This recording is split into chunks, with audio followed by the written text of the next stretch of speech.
Hi, Founder fans. Jason here. Today we are talking about the Saratoga Campaign, and we are joined by Eileen Schnabel, the author of Two If by Land, One If by Land, Two If by Submarine. Eileen, thank you so much for joining us.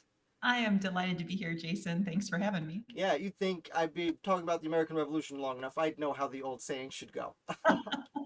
So we today are discussing the Saratoga Campaign. So in this conversation, where do you think the natural spot to begin a conversation about Saratoga should begin?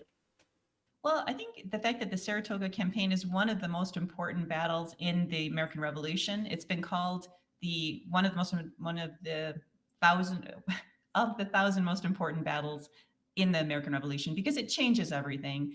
France will finally come in on our side. They'll give us munition, they'll give us money, they'll give us soldiers, and that uh, additional aid, the foreign aid, will change the outcome of the war. So it really does change everything when we win the battle, the second battle of Saratoga. There's two battles, and it's, by the time we win both, history has changed. Yes, very much so.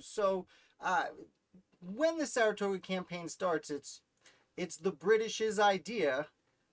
General John Burgoyne decides, hey, let's go down from Canada and take the Hudson is basically the plan to divide and conquer the colonies. Yeah, and he's got a three-part program that actually sounds pretty good, and it looks like it's going to work. He's going to come south from Canada. He's going to have St. Ledger come east through the Mohawk Valley, and General Howe is going to come head up north, and they're all going to meet in Albany. And as you say, cut the colonies in half and um, crush the rebellion. But things start to go south, as you know, along the way. But the first point, it actually turns out pretty well. He comes down Lake Champlain, and then he stops at his first stop, we'll call it, is Fort Ticonderoga. And Fort Ticonderoga is not very well manned. And the reason for that, in part, is Washington doesn't really know what Burgoyne is going to do. At the time, obviously, there's not a lot of communications. There's no satellite. You can't watch what your enemy is doing. And messengers are often caught and hung. So he doesn't have a whole lot of information. And he's also, Washington's worried about Howe down south. What's he going to do? So there is Fort Ticonderoga standing in Burgoyne's way, and it's not manned particularly well, but they don't know what Burgoyne is going to do. And Burgoyne starts marching toward there. Schuler, excuse me, Skylar. yes, he's coming down, and no, Oh, sorry, Burgoyne. Burgoyne St. is heading Ledger? south. Yes, St. Clair. St. Clair is St. heading Clair. We out. found it. There it Yes, is. thank you. A lot of names in all of this, but St. Clair is manning the fort, and he does. I think he has about 3,000 soldiers. And Schuler is the head of the Northern Campaign, and he's Schuler tells St. Clair basically hold off Burgoyne as long as you can, but when it looks like you aren't going to be able to hold off any longer, escape to fight another day, which seems reasonable. So Burgoyne heads south, but he has Native American allies that create a bit of a screen. So he is actually within 4 miles of Fort Ticonderoga, and St. Clair still doesn't know he's that close. He also looks, he has good engineers, and he sees something called Mount Defiance. Is it Mount Mm-hmm. Defiance, I think? And says, if we put some cannons up there, we're basically, we've won this. And St. Clair gets some criticism here because he didn't think it was scalable. He didn't think anyone could get up there. And not only does Burgoyne manage to get up there, but he gets cannons up there. So St. Clair, following orders, looks up and thinks this is a lost cause. And so that night, under basically following what Schuler had suggested, he slips away in the night and lives to fight another day. But this creates a huge outcry in the American press because it's almost like he just handed it over. It was not even a battle. And so Schuler is replaced by Gates, which will become important as we get farther down to the actual Battle of Saratoga. And but for Burgoyne, this is a happy day. This is everything has gone well, and life is looking good. Right. Uh, Fort Ticonderoga was kind of the crown jewel of North America when it came to forts, even though it frequently changed hands pretty And, easily. mm, And I will say, as for St. Clair, we should note he does end up getting a court martial and is absolved of any blame yes, for the scenario he yeah. was found himself in. But Mhm. at the same time that Burgoyne is coming south down the Hudson River, we have uh, St. Clair, and not St. Clair, St. Ledger. We're missing on the names today. I know. Barry St. Ledger, I believe, is his real name, and he goes. Correct me if I'm wrong. He goes down the St. Louis to Lake Ontario, Mhm. and then comes west. So let's talk about his travels a little bit. Yes. So there's a Frank Sinatra song that's called Flying High in April, Shot Down in May. I don't know if you're familiar, it's an old song. But Burgoyne, you might say, is flying high in July. That's early July when he takes Ticonderoga. And then it's going downhill from there. August is when what you're talking about, Fort Stanwix, and then the Battle of Bennington is going to occur. So what happened, excuse me, the Battle of Oriskany is going to occur. There's two battles. When I say he's flying high in June and shot down in July, as things go on and in August, there is two battles that end up really creating problems for him. One is over at Fort Stanwix, which we will talk about because St. Clair is on his way and he does a siege on the Fort Stanwix. And some Americans learn about the siege and decide they're going to come up and help out. So St. Ledger realizes they're coming and sends a not small, sends soldiers down to meet them. So the battle actually didn't occur at Fort Stanwix. It occurs outside of it. And it's a pretty bloody battle. And what's unique about this battle in particular is both sides have Native American allies. And at the time, there is the Iroquois Confederation. And the Iroquois Confederation refused to side either way. They weren't going to choose a side to go on, but they allowed the tribes within the Confederation to choose which side they would. And in this particular battle, you have the Oneida supporting the Americans and the Mohawks and I think some Iroquois supporting the British. And it's the first time those tribes within the Iroquois Confederation fight in a battle, and it's a bloody battle, and it's known later as a place of great sadness in certain Native American oral traditions, because it is a big part of the falling apart of the Iroquois Confederation. So that's something I don't know as much as I want to know about. I'm learning about it, but I don't know if you have any thoughts on this, how the Iroquois Confederation fits in with this broader picture of not just Saratoga, but the American Revolution. Well, personally, I live in Onondaga County, which is one of the Five Nations, so I am literally right in the heart of it. um, uh, but yeah, the best way to look at it, we don't know. It's an oral tradition, as you said, so we don't know a lot about the history before the European settlers arrived. But it seems that the Iroquois Confederation was probably around for about 1,000 years, arguably, possibly 1,000 years. But this is the first time, as you said, they're fighting each other. It's a civil war that they're fighting within their loose confederacy of separate nations.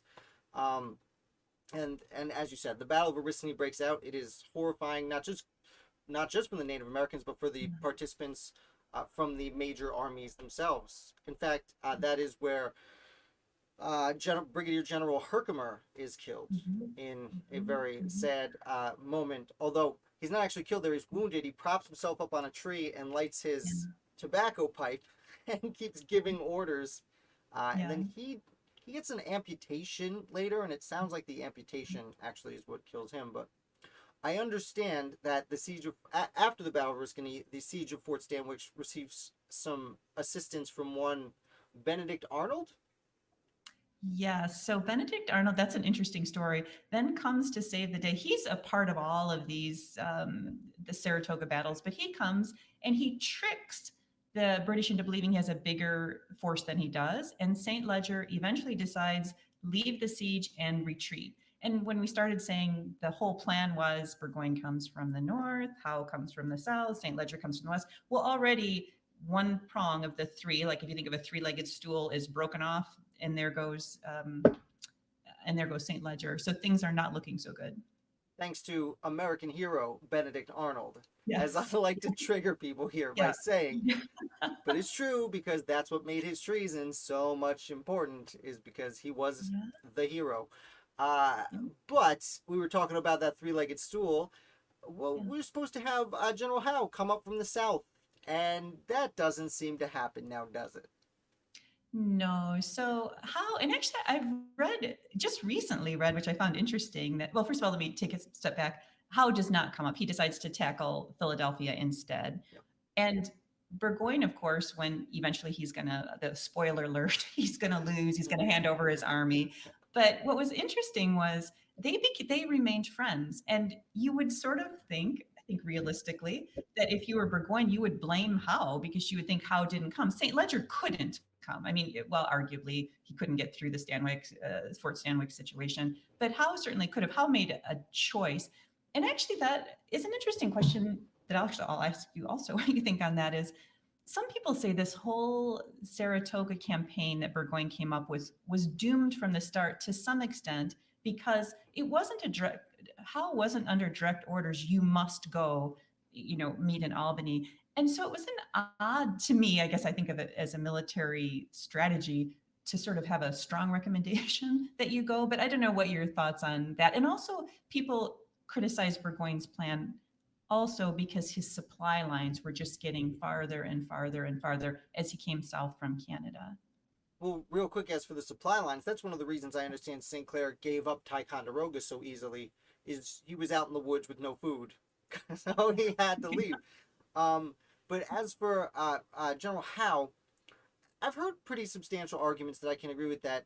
Burgoyne was kind of the younger man on the job. He was kind of new to it, and he had kind of gotten this command by quietly trash talking his fellow generals to the king. And it's you read a lot through the letters of the British commanders, and there's a lot of, I don't want to call it infighting, but it's more like high school gossiping and like petty grievances that you see between them.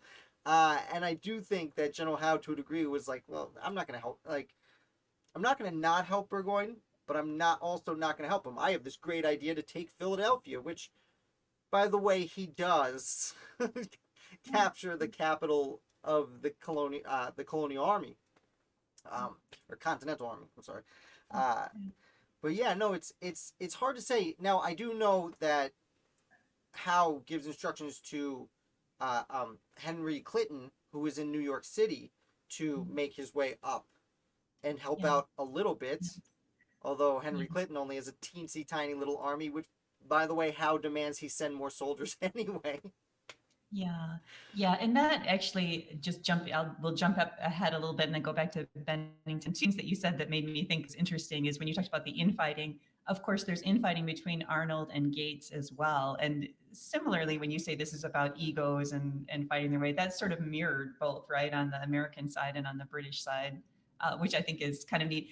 And the fact that he's asking Clinton to come, and my understanding is there's that long gap between the first Battle of Saratoga, Freeman Farm, and then there's the Bemis Heights. And one of the reasons that Burgoyne does hold off the second attempt is he's hoping Clinton's going to come.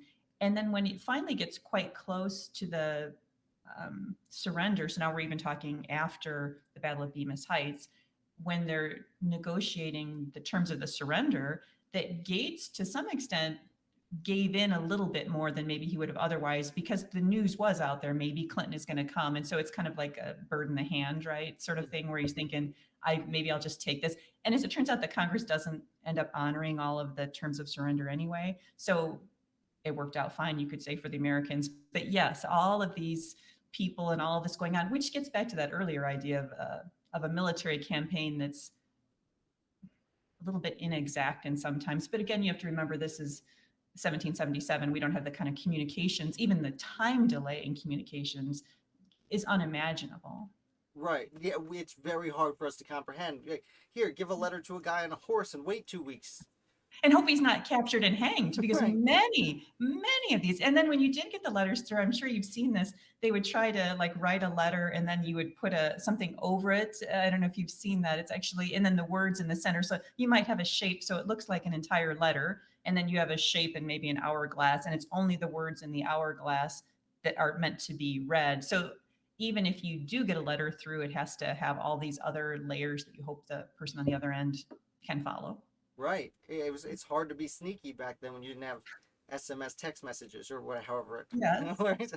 Yes. Right. So, just imagine. Yeah. So let's talk a little bit about the battle itself. As you said, there were two battles. That's why it's usually referred to as the Saratoga Campaign, as opposed to the Battle of Saratoga.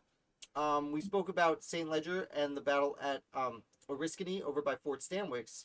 Yeah. There's also, we should probably note, the Battle of Bennington, which Yes. memory is failing me a little bit. I believe that happens just before. Yeah, that's Very, in August. Actually, it's in late August. It's similar in time. I think August 6th was Stanwix, and maybe the other one was August, both in August. We'll put it at August. But it is a really important, another battle that's really important. And what's happening is, going back to our supply line issue, Burgoyne is getting farther and farther along, and he had believed that the loyalists within this area were going to rise up and supply him with, men, with draft animals, etc. And that wasn't happening. And I'm going to put one last thing to that: the looseness of the military plan to sort of believe you're going to march in and they're going to rise up, and they didn't. Which is not to say there weren't loyalists, but it certainly didn't play out the way he thought it would. So he's short on supplies, and in fact, because they took a boat down across Lake Champlain before he starts his land campaign, he doesn't have much in the way of horses and draft animals and um, wagons and things. In fact, the dragoons, the British dragoons, who are meant to be mounted, and so they have really heavy boots, giant hats, they're trying to march through the wilderness, very uncomfortable, very difficult. So fast forward, one of Burgoyne's generals, and it might have been the Hessian general Rita, suggests, let's go to Bennington. There's supposed to be a lot of, maybe even it was a supply depot. I don't remember, but certainly there's going to be animals and supplies, and we'll get all this. It'll be easy. We'll march in. We'll gather everything up. We'll bring it back. So what they don't know is John Stark is there with a large contingent of American fighters, and it's just a devastating situation for the British. They lose, I think, like 600 men, and they retreat. So it raises the spirits, you could say, of the American morale that they win this battle, and Burgoyne is in a worse situation than ever, because now he's down a number of good soldiers he's lost, right? yeah, And he also didn't get any supplies. yeah, great. It's one of the reasons Stark becomes a hero to many at the time. And I always like to note that Bennington, which is now in Vermont, at the time, if you were asked New Hampshire, it was in New Hampshire. If you asked New York, it was in New York. And if you asked Vermont, we're an independent nation. We answer to no one.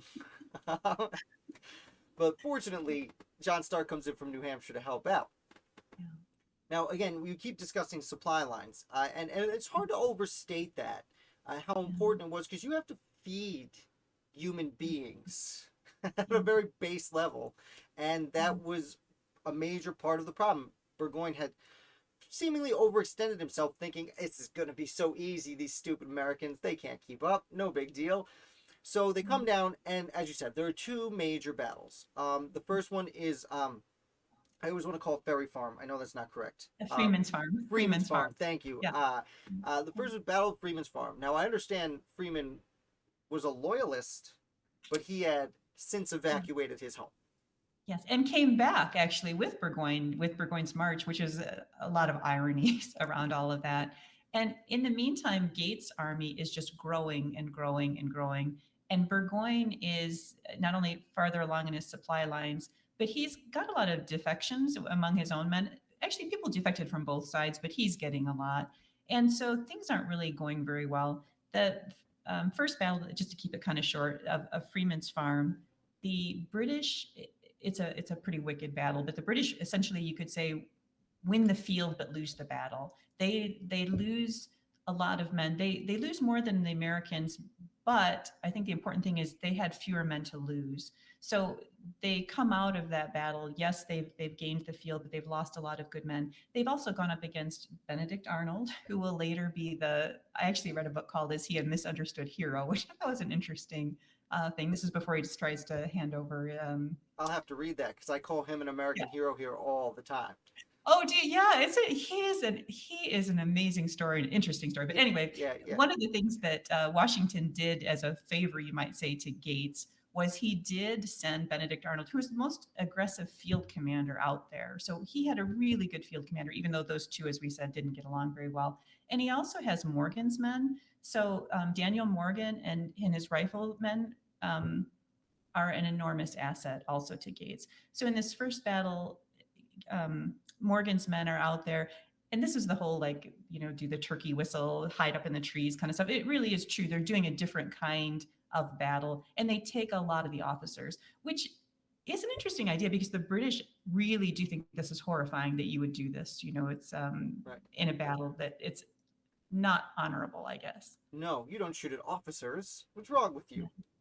Well, Yeah. I love to note at this point too that Daniel Morgan, they're riflemen, and the rifle was a fairly new weapon, and I related to how you throw a football. The barrel inside a rifle was curved, so when you shot it, the bullet would spin, kind of like when you throw a football. You don't just you throw a spiral, and it Yeah. soars through the air, so they could hit targets more accurately at a much greater distance. And those Yeah. targets, as you said, were officers of the British Army, which is, Right. like you said, just to piggyback what you said, not gentlemanly.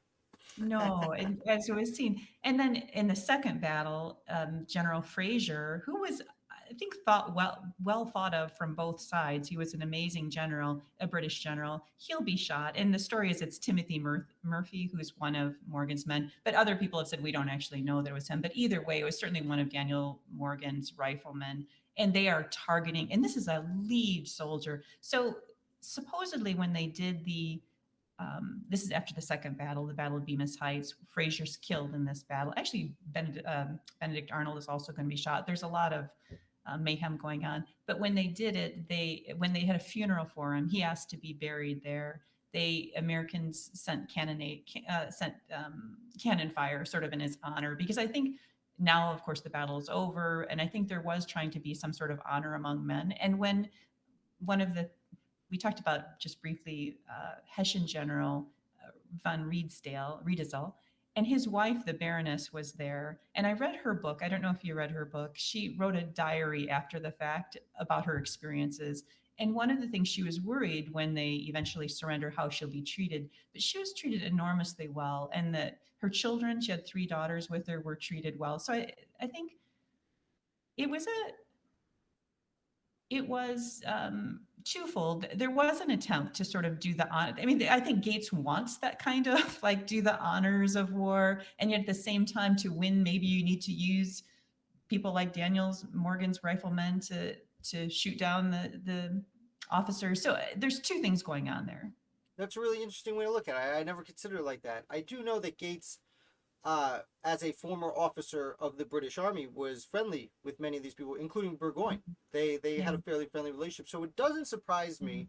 I did not know that this happened, but it doesn't surprise me that Yeah. he would have sent off an honorary cannon fire Yeah.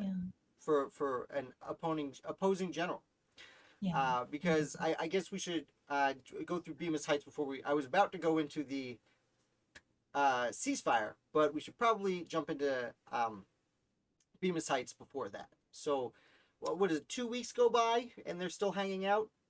Yes, and in part, as we said, because at this point, Burgoyne thinks that Clinton may just come up and save the day. It's not going to happen. His men are already on half rations. Desertions are running high. And some people say that that last Battle of Bemis Heights, that he really was on something of a reconnaissance mission to see if he could flank Americans, that he wasn't necessarily going straight into battle. That seems a little unclear. But in the end, there is a battle, and the Americans win this. Again, partly due to Benedict Arnold, who's actually under orders by Gates, who has said, you stay in your tent, you've lost your commission. That fight has gotten worse and worse, partly because when Gates reports the win for the first battle, and again, win, I say the British actually won the field. I think the Americans won the battle. When he reports this back to Congress, he gives no credit to Benedict Arnold, and that doesn't sit well with Benedict Arnold. No, he actually sends one of his personal aides, James Wilkinson, who we're not going to get too far off topic with James Wilkinson, but he would years later, end up being the senior officer of the United States Army during the Washington administration and Jefferson administration, while simultaneously being agent number 13, a spy for Spain. I did not know that. Oh yeah, James Wilkinson. He is a slippery character. He's Yeah. also the one that gives up the Conway Cabal later. I'm not going to get off on him. Okay. We'll stay where we are, but I always like Okay. to throw that out. That James Wilkinson is the one who delivered the message saying Horatio Gates is the hero of Saratoga, and give me a promotion, and then he doesn't get the promotion. Thankfully, I shouldn't say that, Yeah. but it's very interesting because, as you said, Benedict Arnold runs out, essentially disobeying command, uh, but leading the day. The soldiers see him show up, be like, "There he is!" And as you said, he gets shot, I believe, in the leg. And Yes. had he died that day, as he later says, "I wish I had died," Yeah. because had Yeah. Benedict Arnold died that day, there would be statues of him throughout America right Yeah. now. Agreed. There would probably be an Arnold state, And like we might have him on the Kentucky or something. $10 bill or the $20 bill. I think or on a coin at least. I agree. Absolutely, he would be one of the top American heroes of all time. Mm. That Yeah. doesn't happen, but we'll save that conversation for another day. But it's very important to note what an important piece of American history he really is. So it comes out the Americans do win the battle. Now, Yes. because of this, they call a truce. And I understand the truce Horatio Gates called was very, very, very friendly to his enemy.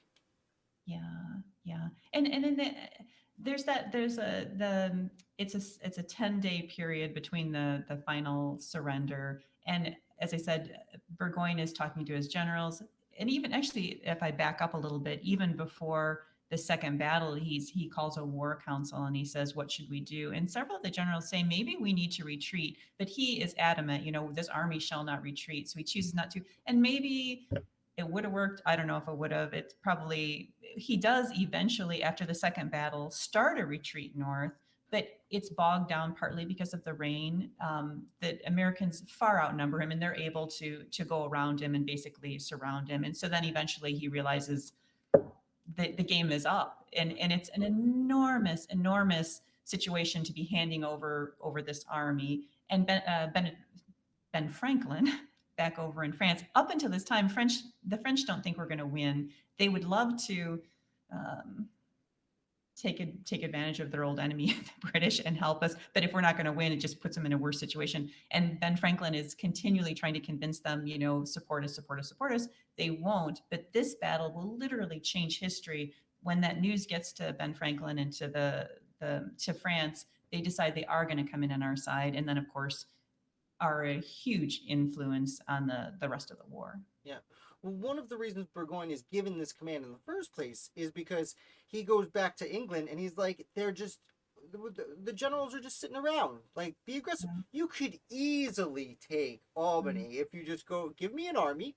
I'll go right down. I'll take it. No big deal. Be super easy. Barely an inconvenience. And then it doesn't work out like an inconvenience. So they hear this, France knows what's happening. And it's like, oh, they didn't just sweep through. Oh, Yeah. maybe these, Yeah. dirty country folk actually could win this war. Right. And like you said, it's important that they did because we talk about the Battle of Yorktown in American history circles, and we often overlook how important the French Navy was to the Battle of Yorktown, kicking out the British Navy, keeping Cornwallis surrounded years later. Yeah. I don't think it's an overstatement to say that we owe a debt to France in the sense, I don't know that we could have done it without French help during the entire war. Even if it was financial help, it was an enormous impact on our own success. So that Battle of Saratoga really is a turning point in all of it. Right, and that's true. And to piggyback off that, it's important to keep in mind that it's not like France just sent soldiers to the United States. They declared war on Britain, and both of them had colonies around the world. So suddenly, Britain isn't just suppressing a rebellion, they have a world war to fight. Yes. Yeah. And also, the Dutch declare war on Britain, too. I always like to give them a little shout out. Well, and I haven't researched this a lot, but I do understand Spain helped us quite a bit too. I don't think they ever sent soldiers, and that's something I'm just learning about now, but that Spain had more of an impact than I realized. One of the amazing things about studying the American Revolution is you start to realize it is a worldwide revolution. One of the things I said before we started, I mentioned that I like about your founder of the day thing so much is so many of these people that you talk about, they're interrelated, right? There's this endless series of connections between the people, but you start to realize it's also a global series of connections. And there is no end to the web, that how it all connects and how endlessly fascinating it is. No, absolutely. And connecting it to our conversation just before we started, I mentioned Sarah Livingston Jay, who had gone with her husband to Spain. Yeah. And yeah, Spain did declare war on Britain. They were very hard to deal with, I understand. They Okay. got involved begrudgingly and only so they could win some Caribbean islands, essentially, though. The Bernardo de Gaves, the royal governor, the Spanish governor of Louisiana, was just about 15 years ago given honorary citizenship for his participation in the South. Oh, is that interesting? Okay, no, I didn't know that. And that's actually when I say that there's no end to each thing. You can start to go down this other avenue of new things to discover. I'm actually quite intrigued about. We spoke earlier about the Iroquois, the Confederacy. That is something I'm just really learning more and more about. But Spain's role isn't well known either, and No, it an should interesting be. subject. Yeah. And Yeah. as the Dutch, so should the Dutch, because they paid for Yes. most of the Yes. war. They're the ones who Yeah. really financed it. Um, but anyway, going back to Saratoga, because I love getting off topic. Going back to Saratoga, they come to this agreement where Horatio Gates basically says to Burgoyne, you can just take your army and leave if you promise Yeah. not to come Yeah. back and fight anymore. Yeah. To which, So, yeah, go ahead. no, go ahead. Go ahead. Oh, I was going to say, to which the Continental Congress says they're just going to send another army. Yeah, yeah. It's gonna Those switch. terms are not upheld. And I think at the time, I talked about the baroness. And so when she writes in her diary, they think that is going to happen. They think they're going to be allowed to just leave. And then they end up staying through the end of the war. I think it's called the Convention Army is what it ends up. Once they've surrendered, their army is called the Convention. And they're pretty much held here throughout the rest of the war. So hard if you think humanizing things. One of the things I mentioned I like about your founder of the day things is you tell these stories and you humanize it. And one of the things I think with her that was interesting is she's a woman, a baroness, who is at actually both battles. She accompanied her husband down on the entire march with Burgoyne. And she talks about what it's like to be here essentially, as a prisoner, although she's given pretty good treatment, as is her husband. The higher up you are, the easier things are. But yeah, it's there. The Congress says no way. And to your point, it probably wasn't the most brilliant move to say go back and we'll just call it all even or something. I'm glad you brought up Rizel. I'm not even sure I'm pronouncing it right. She's a character that I've come across on several occasions because Yeah. of her diary. She's Yeah. one of the few British women, because the Americans had a lot of camp followers, wives and women who would help the army in several ways. But the British weren't necessarily sailing women over to follow around the camp with their navy. So her situation is I've come across it on several occasions, though I have not read through the entire diary. As you said, her husband was one of the generals. So does she join? I know she's captured with the army. Does she join them? Because the Convention Army, as you called it, is first taken to Boston, and then later actually walked to Virginia. Do you know if she joins the army there or? She's whether they separated out the general, I think it's Rita, but I could be wrong. I'm also not sure with the pronunciation. She's with him throughout it, and he has a little bit. This might be stretching it a bit of a mental breakdown, kind of. I'm going to use that loosely, very loosely, but under enormous stress to the extent that he wouldn't even be able to sleep unless she was next to his side. I think it was an enormous amount of stress, and that comes up when you do the research. She just to give you a super quick background. She meets he's a Hessian general, and she nurses him when she's 16. Her own father is a leader in the army, the Prussian army, and she helps nurse Baron Riedesel. He wouldn't have been a baron at that time, and they get married when she's about 16. She has, I think, 2 children, and she's actually pregnant with the 3rd daughter when he's sent to go help with Burgoyne's march to Saratoga. And she's determined to be with him. And I have enormous respect for her. She actually travels alone from essentially modern day Germany all the way through England and then sets sail from England over to Canada. And she does this alone.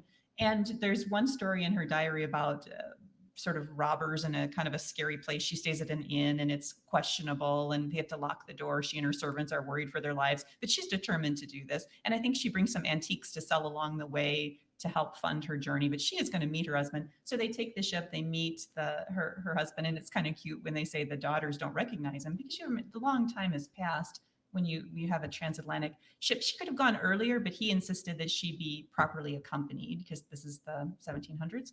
And so then she does meet him, takes the march, and then is with him till the end, and then they return to modern day Germany at the end of the war. So as far as I know, she was never separated with him. Whether again officers were separated from the main army, the convention army, and put in different places, as you say, where they were marched, that I don't know. Yeah, no, that's fascinating. She's fascinating. Yeah. She is a fascinating character. Yeah, she learned English fairly quickly too, because she only spoke German at the time. She goes to England and is starting to learn English, studying it on her own, like we today might do, like Duolingo. She's doing it on her own.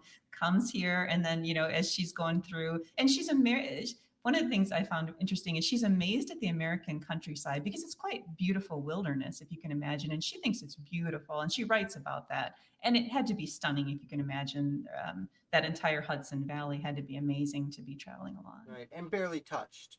And yes, Which yes. to go back to reference when Burgoyne was coming down, he thought all these loyalists would come out of the woods, but it was mostly woods. There wasn't all that many people there. Yes, and out. actually, as Schuler, of course, who ends up being replaced by Gates, when he's still in command, he says, you know what, we can slow them down. Today I'm thinking this because they're doing road construction on my road and all this equipment, all these people, doing all this work. And he's trying to come down through pretty much wilderness. And Schuler says, you know what, we can really slow them down. We're going to topple trees. We're going to dam streams. And he ends up slowing to a crawl, all of which contributes to this supply chain problem and the seasons changing. But he definitely, the wilderness, I don't think he was well prepared for the true wilderness he'd find himself in. Right, because it is wild out there.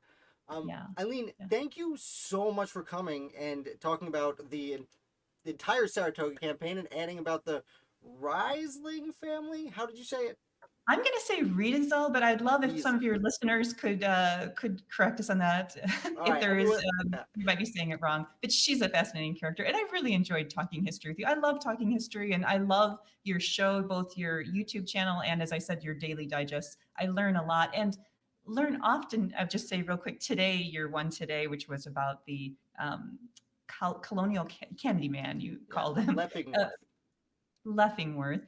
And when I say that I'm constantly finding connections, we were talking about Ticonderoga, and early on, Benedict Arnold goes and takes it with Ethan Allen, we also talked about. And I didn't realize that the Candyman, I'm just going to call him for now, was the one who funded that. So for your listeners, Saratoga, I think, is one of the great ways to learn about the entire war. I mean, there's so many elements that you could just dig into it endlessly and start to just learn a little bit each time and realize, wow, this is all connected. Well, if you really want to nerd out, Leffingworth is one of 6 people who paid for that campaign out of their own pocket. One of the other people was Silas Deane, who after going to the First Continental Congress would be sent as the first person, before Ben Franklin went, he was the first person sent to France to negotiate with the French. And he's the one who sent us a bunch of those early French generals. And actually, after Saratoga, when France finally said, we'll join the army, Silas Deane returns to the United States with the headship of the French Navy and the first ambassador to the United States. He shows up with the French. I think this is one of the greatest things about history, right? It's sort of like Netflix, but like Netflix on steroids. Like there's no end to it, right? There's yet another, like, oh, this character is interesting. Oh, what happens on this episode? So no, I didn't know about Silas Deane. Silas Deane. He is. I will add that to my list to look at. His life is extraordinarily tragic, unfortunately, because he gets back and everyone's mad at him because the Lee family of Virginia had one of their brothers, Arthur Lee, over there writing home saying, basically being jealous of Franklin and Deane for actually getting things done. And Deane gets home and is criticized for months and unlike Arnold, who is treasonous, Silas Deane, his character is kind of assassinated at the time, although it has since been redeemed.